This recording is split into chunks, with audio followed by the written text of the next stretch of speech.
신경인성 방광 환자를 위한 배뇨관리 안내, 배뇨관리의 종류와 방법.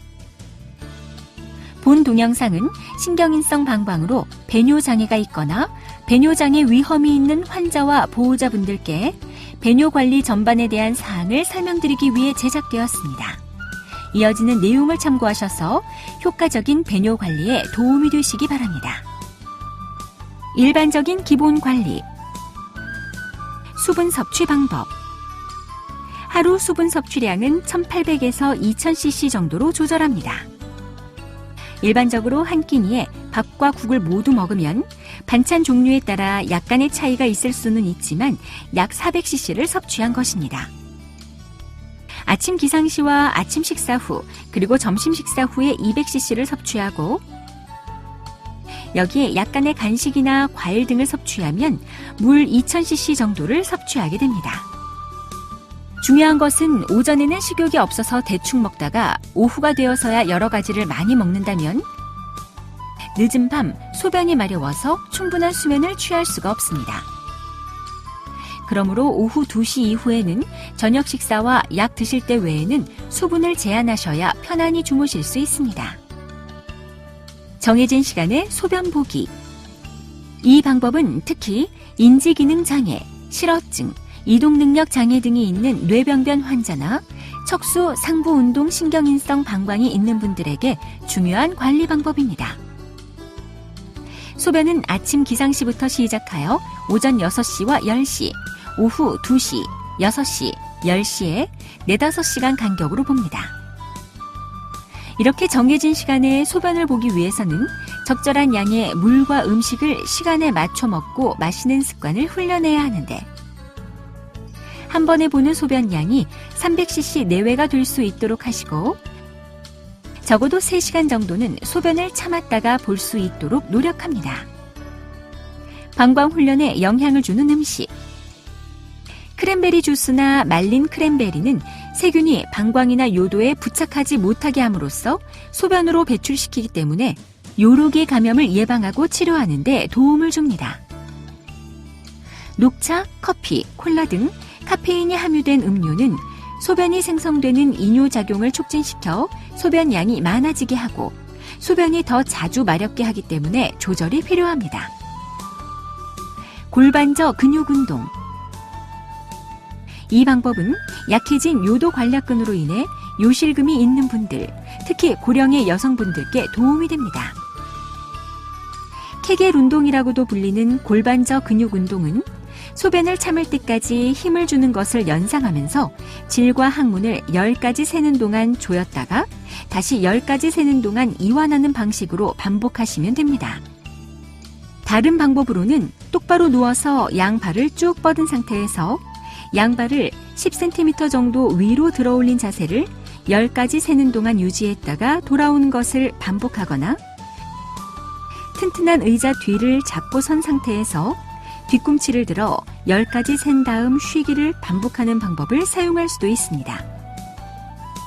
환자가 스스로 운동을 하기 어려운 경우에는 보호자가 운동을 도와줄 수도 있는데 자리에 똑바로 누워 무릎을 굽혀 양발을 모으고 발목을 잡아준 상태에서 엉덩이를 들어 올린 자세를 10초간 유지했다가 내리는 방법을 사용할 수도 있습니다.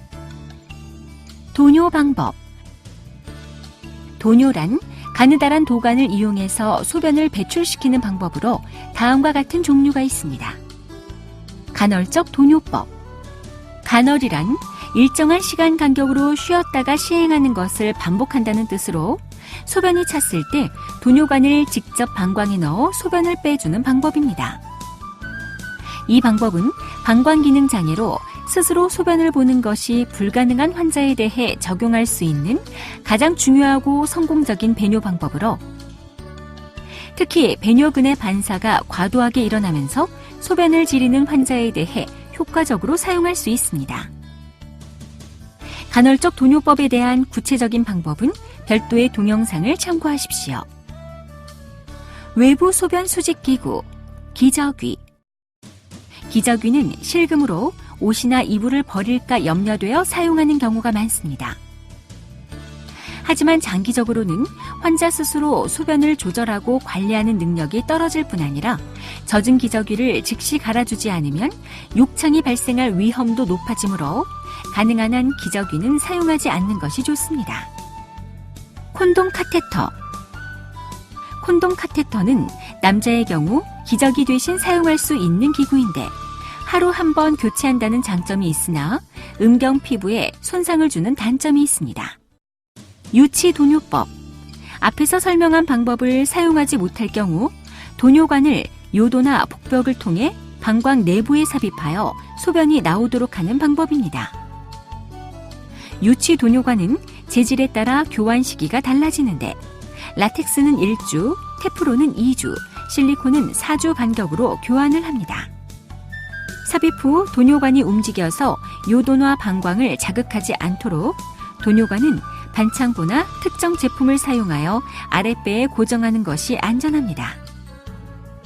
주머니 속의 소변이 방광 속으로 역류하면 감염이 일어날 수 있으므로 소변을 모아주는 주머니는 항상 방광보다 아래쪽에 위치해야 하고 누운 상태에서 이동을 할 때처럼 소변 주머니를 침대 위에 올려야 할 경우에는 소변이 방광 속으로 역류하지 않도록 반드시 소변줄을 잠가야 합니다. 유치 도뇨관을 삽입하면 특별히 먹는 것을 제한하지 않고 먹고 마실 수 있다는 장점이 있지만 계속해서 풀어두면 방광 용적이 줄어들게 됩니다. 그러므로 하루 5회씩 4시간에서 5시간 간격으로 도뇨관을 잠갔다가 풀어줌으로써 방광 용적을 유지해두는 것이 좋으며 이렇게 하는 것이 어려운 경우에도 최소한 저녁 시간에 하루 1, 2회는 도뇨관을 잠갔다가 풀어주는 것이 좋습니다. 한편 유치 도뇨관이 당겨져서 출혈이 있거나 소변 주머니에 육안으로 혈뇨가 있을 때, 소변이 탁해지면서 냄새가 날 때, 잠금 장치를 풀었는데도 소변이 나오지 않을 때, 그리고 적절한 조치에도 불구하고 자율신경, 과반사증이 호전되지 않을 때에는 신속히 병원을 방문해야 합니다. 한편 특별한 문제가 없더라도 1년에 한 번씩은 방광 검사를 하여 방광 내에 결석이 생기지 않았는지, 요도 손상이 없는지 등을 확인해야 합니다. 약물요법. 환자에 따라서는 방광의 크기를 늘려주거나 소변 배출이 잘 되도록 약물을 투여하기도 합니다. 방광 크기를 늘려주는 약. 디트로판 등의 약물은 방광 근육을 이완시켜 방광에 더 많은 양의 소변을 모을 수 있도록 도와줍니다. 하지만 이러한 약물은 변비나 입마름, 시야가 흐려지거나 겹쳐 보이는 등의 부작용이 나타날 수 있으며 자연 배뇨를 할 경우에는 약을 투여하지 않는 환자에 비해 방광 속에 남아있는 잔뇨량이 늘어날 수 있습니다. 방광의 수축을 도와주는 베타네콜이나 요도 관략을 열어주어 소변이 잘 나오도록 도와주는 독사조신 등의 약물이 있습니다. 하지만 이러한 약물은 혈압을 낮추는 효과가 있어서 상체를 일으키거나 일어설 때 저혈압으로 인해 현기증이나 식은땀이 날 수 있습니다.